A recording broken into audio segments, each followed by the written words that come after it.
오늘 성경 구절을 제가 방송실에 따로 드렸었는데요. 좀 바꿨으면 좋겠습니다. 창세기 1장 27절, 28절 말씀입니다. 창세기 1장. 오늘 하나님 말씀은 창세기 1장 27절, 28절 말씀.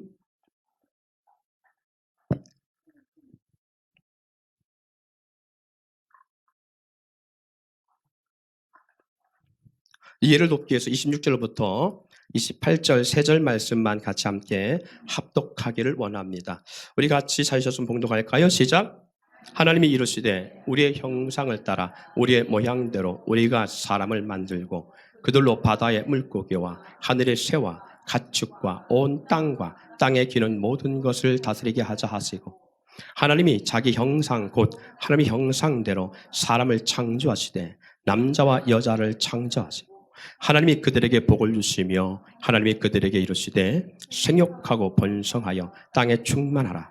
땅을 정복하라. 바다의 물고기와 하늘의 새와 땅에 움직이는 모든 생물을 다스리라 하시니라. 아멘. 오늘 봉독한 말씀 가운데 27절 28절 말씀을 보면 이렇게 기록되어 있습니다. 하나님이 자기 형상 곧 하나님 형상대로 사람을 창조하시되 남자와 여자를 창조하시고 하나님이 그들에게 복을 주시며 하나님이 그들에게 이르시되 생육하고 번성하여 땅에 충만하라. 땅을 정복하라. 바다의 물고기와 하늘의 새와 땅에 움직이는 모든 생물을 다스리라 하시니라.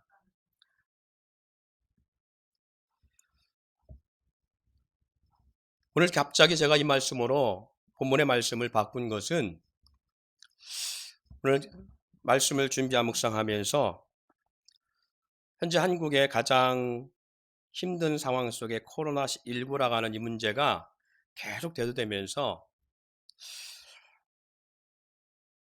고민하는 가운데 믿음의 사람으로서 그리고 목회자로서 교회라고 하는 성도로서 우리가 어떤 방향을 향하여 가야 될 것인가, 그리고 우리가 한 주간을 지내면서 어떠한 마음을 가지고 우리의 방향을 설정할 것인가를 고민하게 됐습니다. 아주 오래된 그러한 유머 가운데 이런 유머가 있어요. 나폴레옹이 전쟁에 날마다 승리하는 가운데 이제 더 넓은 땅을 차지하기 위해서 알프스산을 가게 됐는데, 넘어가다가 많은 병사들이 지치고 그 가운데 동사 걸리고 하는 일들이 벌어지는 그런 악순환 속에서 또 알프스산을 넘어가는데, 정상에 올라가서는 이 산이 아닌가벼 그래갖고서 그 소리의 절반이 죽었다는 말이 있잖아요. 이 산이 아닌가벼 저 산인가벼. 앞에서 인도하는 리더자가 어떻게 리더해야 되는지, 코로나19로 온 나라가 들썩이고 있는 때에 교회가 나갈 방향타, 이 방향타는 누가 제시해야 되겠습니까? 어떻게 보면 이 시대에 목회자들이 제시해야 될 문제가 아닌가. 목회자가 바른 방향을 설정하지 않으면 교회는 전혀 다른 곳으로 나갈 수밖에 없는 그런 것을 우리는 이전에 많은 역사와 사건을 통해서 우리는 알 수가 있습니다. 그래서 저와 여러분이 오늘 이 코로나 문제가 들썩여서 이 문제로 한국과 그리고 전 세계가 이 문제에 힘들어하는 이때에 하나님의 자녀인 저와 여러분이 어떠한 사고에 그리고 의식을 가지고 있어야 되느냐라고 할 때에 가장 큰 문제, 가장 큰 어떠한 그 사고의 범위는 주인의식입니다. 어떤 주인의식이요? 범국가적 차원에서, 그리고 전 세계의 지구촌 차원에서, 그리고 우주적 차원에서 우리가 누구인가라는 것을 먼저 우리가 생각하고, 그리고 그 분명한 의식을 우리는 취해야 될 줄 믿습니다.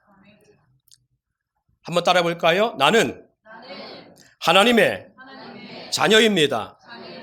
다시 한번, 나는 하나님의 나라의 백성입니다. 나는 하나님의 나라의 백성이고 만왕의 왕 되신 하나님이 우리 아버지가 되시고 우리는 그의 자녀들이라는 사실을 성경에는 명백하게 우리 가운데 제시하고 있습니다.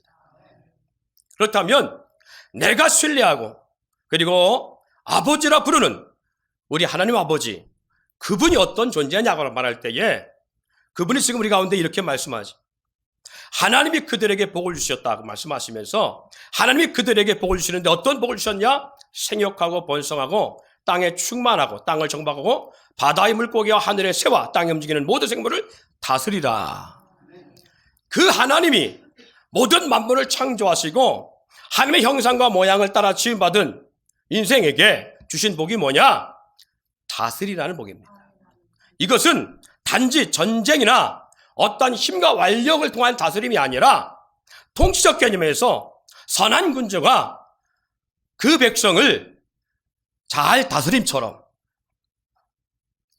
그러한 다스림의 원칙을 우리 가운데 축복하고 있다는 사실을 잊지 않기를 바랍니다.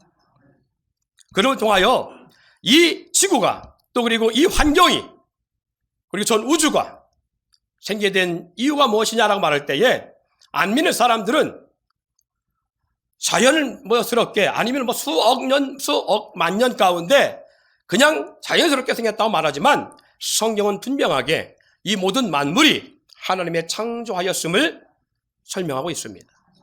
창세기 1장에 보면 하나님이 태초에 모든 만물을 창조하셨는데 히브리서 11장에는 모든 세계는 마치 보이는 것을 존재케 한 것처럼 보이지 않는 것을 보이게 하고 말씀으로 모든 세계가 지어졌음을 선포하고 있습니다.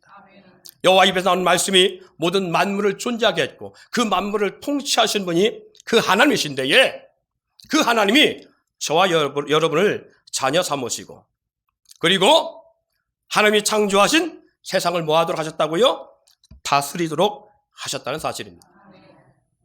그리고 저와 여러분에게 하나님의 자녀로서 만국을 다스릴 수 있는 권세를 부여해주고 있다는 사실을 잊지 않기를 바랍니다. 그렇다면 우리의 신앙생활 속에서 단지 오늘 하나님을 예배한 그리고 주님 앞에 1시간 예배드리는 것이 아니라 우리의 삶에는 근본 본질적으로 하나님의 자녀로서 또 왕자로서 또 어떻게 보면 공주로서 우리는 이 세상을 어떻게 바라보아야 되는 것인지 그리고 이 땅을 어떻게 우리는 바라보아야 되는지를 의식적 변화가 필요하다는 사실을 인지하시길 바랍니다. 그 원칙 중 하나가 바로 주인의식입니다. 단지 이것은 한 나라와 국가 문제라든가 정책 문제 속에서 대립이나 싸움의 문제나 어떤 그런 관계가 아니라 어떻게 하면 모든 국민들이 이 문제에서 우리가 어떻게 이 힘든 과정들을 타개해 나갈 수 있을까라고 하는 범국민적 차원과 국가적 차원에서 우리가 더 주인의식을 가지고 세상을 볼 수 있는 눈이 있어야 될 줄 믿습니다. 단지 지식적인 신분이 아니라 정말 믿음의 신분을 가지고 저와 여러분이 하나님의 통치와 하나님의 창조 역사를 우리가 신뢰하고 그분을 분명히 인정한다면 우리는 하나님이 우리 가운데 부여해 주시는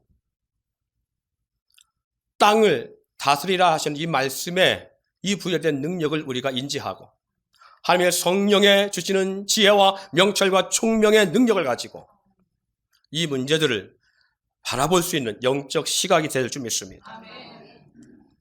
그런 것 중에서 우리는 분명하게 세 가지 의식의 변화와 전환이 필요합니다.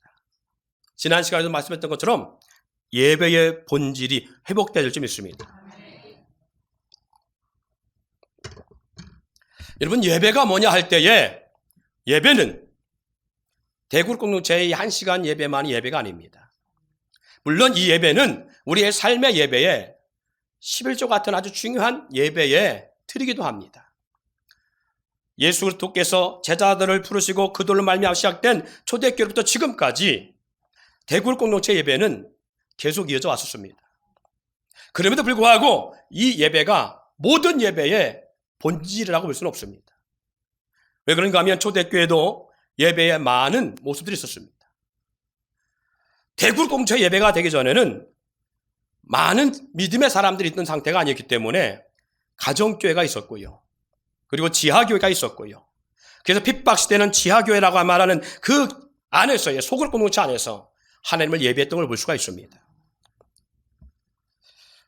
여러분, 우리가 기억할 것은요, 분명한 것은 이 시대가 세상이나 정부로부터 특히 우리 한국이 교회를 박해하는 시대는 아닙니다. 많은 분들이 박해라는 단어를 쓰기도 하지만 분명한 것은 박해라는 것은 핍박이라는 것은 고통이 따르는 것입니다. 그래서 우리는 이것을 분명히 정의 내릴 수 있어야 돼요. 박해 시대는 아니고 핍박 시대는 아닙니다. 그럼에도 불구하고 만약에 정말 어떠한 정부로부터나 아니면 어떠한 대사로부터 박해가 교회 가운데 가해질 때 교회가 어떻게 대처해 갈 것인가 라는 것들을 우리는 이 시기를 통하여서 점검해 볼 필요성이 있다는 사실입니다. 분명한 건 지금 박해 시대가 아니기 때문에 예배의 자유가 있고 종교의 자유가 있고 하나님을 믿는 것의 자유가 있습니다. 그럼에도 불구하고 대북 공동체 예배를 폐쇄하기를 원하는 정부적 차원에서 왔을 때에 우리가 이 시점에서 생각해 봐야 될 문제는 교회가 정말 세상으로부터 박해에 있어서 예배를 못 드리게 하는 절대절명의 위기가 오고 믿는 자들, 하나님 믿는 자들을 옥에 가두고 과거의 역사처럼 믿는 자들을 다 죽이고자 하는 그러한 시기가 올 때에 지금 세계 가운데 그런 나라와 국가가 많이 있잖아요. 우리 함께 한 동포지만 이북이 바로 그렇고요. 우리가 잘 아는 저 중국만 해도 교회를 폐쇄하거나 아니면 정부적 차원에서 교회를 건물을 예배당을 부셔내기도 하는 거예요. 이러한 어떠한 정부적 차원에서나 정말 교회가 박해를 받는 시기가 올 때 교회가 대구국 공동체 예배를 드릴 수 있을까? 라는 것을 우리는 생각하며 왜 정부가 교회 예배를 폐쇄하라고 하는가? 우리의 거기에 우리가 어떠한 적대적 관계 속에서 갖는 것보다 더 중요한 것은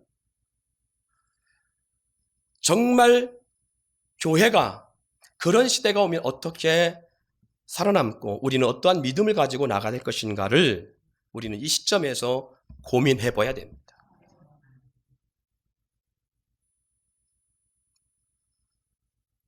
믿음 안에서 우리가 승리하기를 원하고 끝까지 이기는 자의 믿음을 살기를 원할 때에 그래서 정말 우리가 자유롭게 예배할 수 없는 환경이 올 때에 우리는 어떠한 예배로 승부를 걸까라는 것입니다. 그 중에 하나가 바로 예배의 본질 회복되어야 하는 것입니다. 그 예배의 본질 회복이 뭐겠어요? 여러분 가정교회가 살아야 됩니다. 그리고 소그룹 공동체가 건강한 공동체로 살아야 됩니다. 이 말은 구역이 그리고 쇠리 그리고 가정이라면 가장을 중심으로 하여서 온 가족이 믿음 안에서 어떻게 우리는 믿음의 온전함을 이어 나갈 것인가. 구역이라면 그 구역장 중심으로 해서 구역이 어떻게 내 구역을 책임지고 정말 목회자가 대구공동체에서 목회하듯이 또 그리고 목양을 목회하듯이 구역장은 작은 목자가 돼서 그 구역을 살려나갈 것인가 회복시켜 나갈 것인가 라는 것들이 이 시점에서 우리는 점검해 봐야 될 수 있습니다. 앞으로 이 코로나 문제로 말미암아 대예배가 폐해져서 말 그대로 위성이나 통신이나 인터넷을 통해서 예배한다고 할 때에 얼마나 그 대그룹 공동체인 지체들이 신앙의 열정 가지고 살아남을 수 있겠어요. 박해를 떠나서 지금 예배가 그럼에도 불구하고 자유로운 가운데 있는데 대그룹 공동체를 운영하고 있는 그러한 교회들이 또 그리고 성도들이 어떻게 또 그리고 만약에 우리 교회가 인터넷 예배, 영상 예배를 드린다면 이 11시에 과연 온 가족이 모여서 예배에 집중할 수 있을까요? 지금 이 자리에 앉아 있어서 예배함에도 불구하고 핸드폰을 만지거나 졸거나 딴 생각하거나 그 마음의 생각들이 하나님을 향한 전심이 아닌 그 마음이 흩어져 있는 것들이 있다. 그런데 만약에 인터넷 예배를 드린다 할 때 한국교회가 많은 대형교회들이 인터넷 예배를 드리고 있습니다마는 영상 예배를 드리고 있습니다마는 과연 그 지체들이 집에서 가족 단으로 이 1시간 영상 집중하면서 담임 목사님의 설교에 귀를 기울이고 아멘을 하면서 예배자로서 과연 얼마나 많은 가정들이 그에 집중하고 있을까? 저는 소망하기를 이 한국교회 십자가의 피로 산 이 모든 교회들이 대그룹 예배든 소그룹 예배든 이 시간 예배자로서 정말 간절히 하나님을 사랑하며 이 한국의 현재 어려움을 딛고 나가기를 열망하며 소망하며 그렇게 예배하는 교회 공동체라고 저는 믿고 싶습니다. 그런데 실적으로 우리 자신들을 한번 돌아보자 그 말.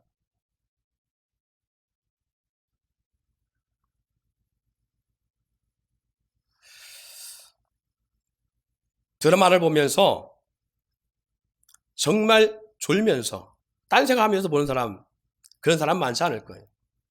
우리 남자들은 젊은 우리 세대들은 게임을 하면서 졸거나 아니면 잡생각하거나 내가 이걸 왜 하고 있나 이렇게 하면서 게임하는 사람은 없을 거예요. 적어도 그 시간만큼은 집중할 거라 저는 믿어요. 그렇다면 적어도 이 1시간 예배할 때에 우리는 그렇게 하고 있느냐. 그리고 여러분 여기에 가장이나 각 셀의 리더자들, 각 기관장들은 한번 생각해 보세요. 만약 우리가 대구룹 공동체 예배가 헤어져서 어쩔 수 없이 소그룹 공동체의 예배가 되어질 수밖에 없다면 나는 내게 맡겨진 이 클래스, 내게 맡겨진 이 공동체, 내게 맡겨진 이 목양의 이 지역에서 이 몇 안 되는 이 그룹을 가지고 얼마나 이들을 영적으로 먹이고 세우려고 몸부림칠 수 있고 또 이들이 내 말을 듣고 따라올 수 있겠는가?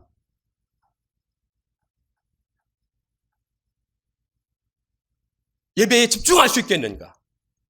더 나아가서는 우리 가정이 가정 예배를 드릴 때에 온 가족이 리더인 아버지 말, 리더인 가장, 리더인 남편 말을 듣고 얼마나 집중하며 그 예배를 생명처럼 여기고 함께 그 예배 시간에 집중할 수 있겠는가?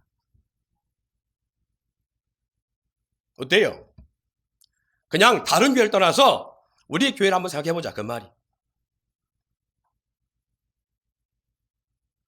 대구룹 공동체 예배 드리냐 안 드리냐 더 중요한 것보다 뭐냐면 소그룹 공동체인 가정교회나 지교회나 셀교회나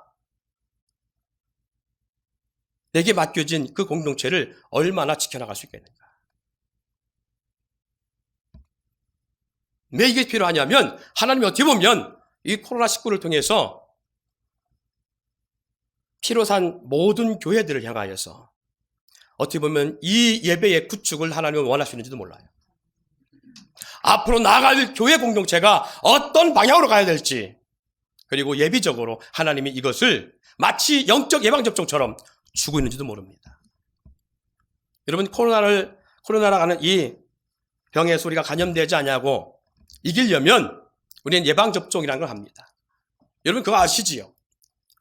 예방접종은 그 병을 이길 수 있는 소량의 그 병의 바이러스를 우리 몸에 침투시키는 것을 예방접종이라 말합니다. 그래서 우리는 우리 몸에서 그 균을 이길 수 있는 항체가 생겨나서 더 많은 양의 균이나 바이러스가 우리 몸에 침투했을 때에 스스로 자가 능력을 발휘할 수 있게 하는 이것이 바로 예방접종이지요. 하나님이 어찌 보면 마지막 때에 교회인 공동체가 어떻게 영적 안에서 살아남을 수 있는 이기는 교회가 될 것인지를 위하여서 갑자기 그런 상황이 닥치면 우리는 감당하지 못합니다. 어떻게 보면 지금 이것이 영적 예방접종을 통하여서 교회가 강력하게, 대구를 공동체든 소굴 공동체든 강력하게 교회가 살아남을 수 있겠는가? 하나님은 어떻게 보면 이것이 예방접종으로 주시는 사건일 수 있다는 사실을 우리는 받아들여야 될 줄 믿습니다. 그래서 예배는 대구를 공동체만이 아니라 삶 자체가 예배해야 된다는 거예요. 삶이 예배해야 되고 그 삶을 통해서 서로를 사랑하고 섬기는 귀한 역사가 일어서야 될 줄 믿습니다. 내 안에 거하신 하나님, 상대 안에도 계시다는 것을 인정하시고 그 안에서 서로 사랑하며 섬기며 귀하게 해야 될 줄 믿습니다. 늘 말씀 가운데 이런 말씀을 예화로 전하듯이 전했습니다. 내 안에 계신 예수님이 상대 안에 계시다면 그것을 인정한다면 우리 서로 사랑할 때 그것은 그 상대를 사랑하는 것을 넘어서 그 안에 계신 주님을 사랑하는 것이고, 그를 귀히 여긴다는 것은 단지 그 사람을 귀히 여기는 걸 넘어서 그 안에 계신 주님을 귀히 여기고 대접하는 것과 같음을 우리 가운데 분명히 말씀하고, 여기는 작은 소자에게 냉수한 걸로 대접하는 것, 결코 그 상을 잃지 않는다 말씀하십니다. 작은 자에게 한 것이고 내게 한 것이라고 분명히 성경에 우리 주님 말씀하고 있다면, 서로를 위한 사랑과 배려는 단지 사람을 위한 배려가 아니라 그 안에 계신 주님을 존중하고 그 주님을 사랑하는 걸 믿습니다. 마음에 들지 않지요? 그래서 그런 말씀, 원수는 내 집 안에 있다고요. 내가 볼 때 내 남편 마음에 들지 않을 수 있습니다. 온전하지 않을 수 있습니다. 내 아내 또한 그럴 수 있습니다. 자녀들이 볼 때 부모가 그럴 수 있습니다. 부모가 볼 때 자녀가 마음에 들지 않을 수 있습니다. 그럴지라도 그 안에 계신 주님을 우리는 인정하지 않으면 안 됩니다. 왜요? 2000년 전 이스라엘 백성들이 예수님을 마음에 들어 했다면, 그를 귀히 여겼다면, 그를 존귀하게 대했다면, 그를 사랑했다면 절대 예수님을, 선민 이스라엘 백성들이 예수님을 부인하지 않았고요. 예수님을 영접하지 않는 그런 어리석은 모습은 갖지 않았을 것입니다. 예수님을 십자가에 못 박으라고 하는 그러한 혈교 외침도 없었을 것입니다. 선민 이스라엘이 주님을 귀히 대했다면, 비록 정말 볼 때는 흠말 만한 구석이 없다고 예언되어 있는 말씀처럼 흠말 만한 구석이 없고 사람같이 보였을지라도 그 주님을 귀히 대하고 영접했더라면 오늘 이스라엘에서 예수님은 십자가에 박는 일은 없었을 것이라는 사실. 그 성경은 말하지요. 자기 땅에 오매 자기 백성 영접지 아니했으나 영접하는 자, 곧 그 이름 믿는 자에게는 하나님의 자녀가 되는 권세를 주신다고요. 할렐루야. 사랑하는 성도 여러분, 선지자도 자기 고향에서는 인정받지 못했음을 말씀하고 있는 것처럼 우리 안에 계신 주님을 인정하지 않는 것은 나사렛에서 무슨 선한 것이 날 수 있겠느냐라고 말하는 것과 같다라는 사실. 그 안에 계신 예수님을 인정하지 않는다면, 그리고 그냥 상대를 사람으로만 바라보고 우리가 함부로 대한다면 우리는 사도 바울처럼, 그가 회심하기 전처럼 주님 앞에 섰을 때에 우리도 이런 소리 들을 수 있다는 사실입니다. 넌 어찌하여 나를 핍박했느냐.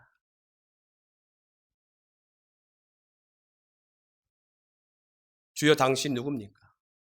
나는 네가 핍박하는 예수라.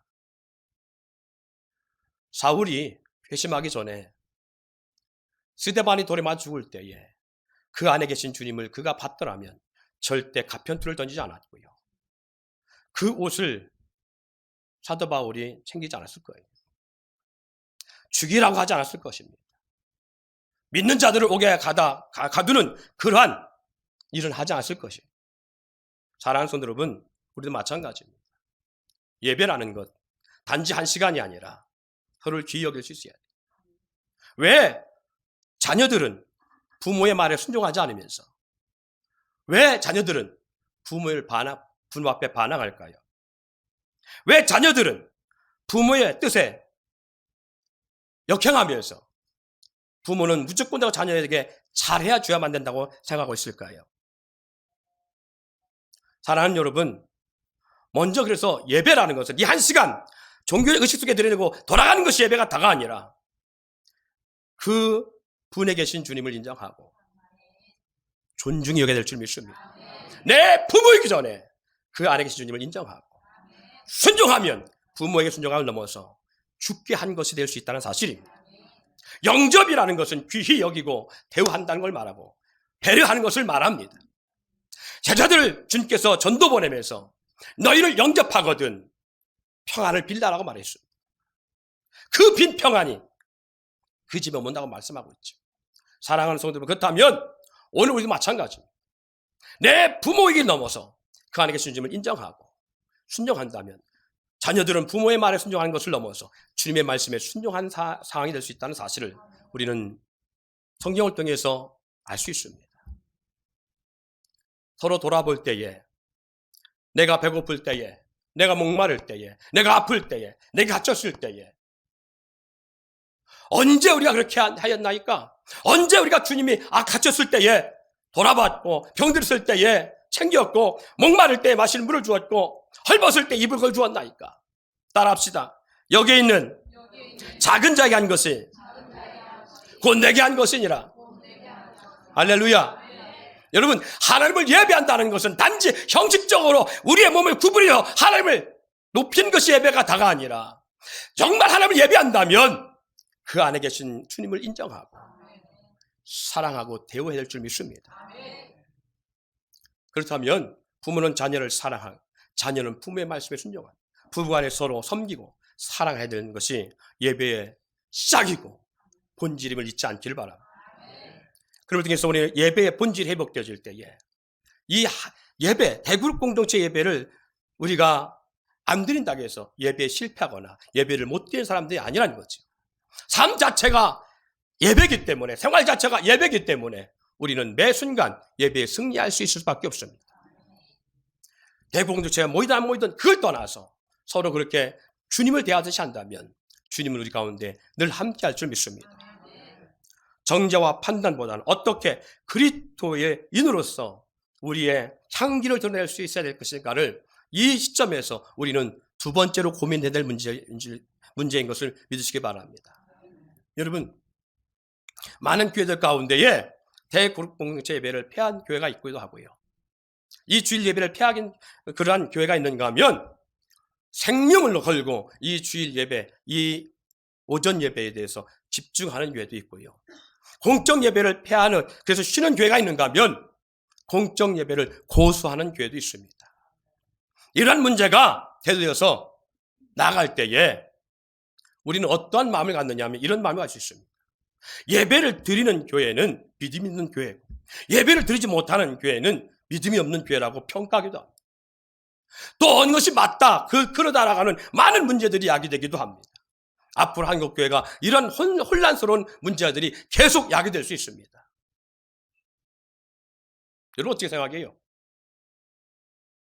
그럴 때에 이런 문제를 가지고 우리가 뭐가 옳다 그러다가 아니라 정죄와 판단보다는 내가 하면 바른 것이고 남이 하면 극렬한 것이고 내가 패하면 인격적인 것이고 남이 패하면 뭔가 잘못된 것으로 그렇게 받아들이고 정죄하고 판단하는 것이 아니라 어떻게 보면 주인의식을 가지고 우리가 새롭게 가져야 될 것이 뭐냐 할 때에 지금 이 코로나 문제가 한국에 많은 어려움을 주고 있는 이때에 어떻게 하면 한국교회가 더 멋진 교회의 모습을 가지고 세상에 빛을 발하는 교회로서 나아가야 될 것인가가 고민되어야 될 점이 있습니다.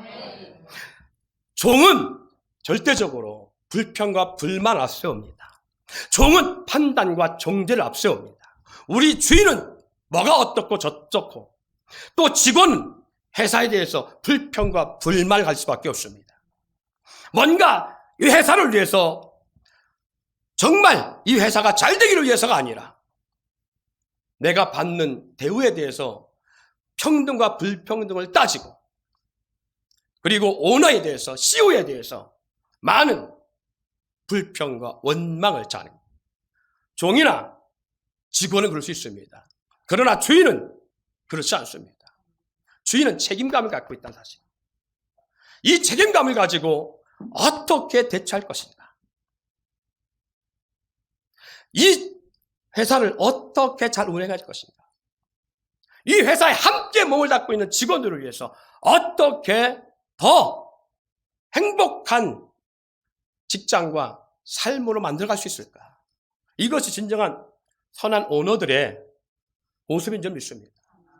그렇다면 우리는 이 땅의 종으로 온 자들이 아닙니다. 우리는 이 땅의 주인으로 왔다는 사실을 인정할 수 있기를 바랍니다. 하나님의 자녀로서 하나님께서 우리를 부르시고 하나님께서 예수 그리스도 십자가의 보혈로 우리를 구속의 역사를 주셨고, 그리고 우리가 본문 말씀처럼 땅을 다스리고 정복할 수 있는 권세와 다스릴 수 있는 권세를 주었다면 우리는 분명한 주인의식을 가지고 이 상황을 국가가 어떻고 정부가 잘하고 못하고, 물론 어떠한 문제를 가지고 우리가 그건 고민해보고 나눌 수는 있습니다. 그러나 먼저 그것을 판단하기 앞서서 먼저 해야 되는 것들이 무엇이냐라고 할 때에 어떻게 하면 이 난국, 그리고 한국에 닥친 이 문제들, 교회만이 아니라 교회 밖에도 이런 문제들이 시급한데, 믿는 사람으로서, 교회로서, 하나님의 자녀로서 영적인 주인의식을 가지고 안 믿는 사람들에게, 하나님을 모르는 사람들에게 어떻게 하면 빛을 발할 수 있을까? 주의 향기를 발할 수 있을까? 교회가 세상으로부터 존귀한 대상이 될 수 있도록 어떻게 하면 교회가 세상에 좋은 선한 영향력을 끼칠 수 있을까가 먼저 대두돼야 될 줄 믿습니다. 서로 우리끼리 정지하고 판단하는 것은 사탄이 교회들을 폐하게 하기 위해서, 연합이 아니라 깨트리기 위해서, 하나가 되는 것이 아니라 분리시키기 위해서 사탄의 역사가 그 가운데 있다는 사실을 우리가 인지하고, 어떤 교회가 어떻다라기보다 어떻게 하면 교회가 세상에 향기를 발하고, 그리고 교회가 세상에 유익을 줄 수 있을까? 이런 영적 고민과 그리고 생활 속에서 우리의 작은 행동이 사회에 미치는 어떤 모습 속에서 선한 영향을 끼칠 수 있을까? 이것이 먼저 될 줄 믿습니다.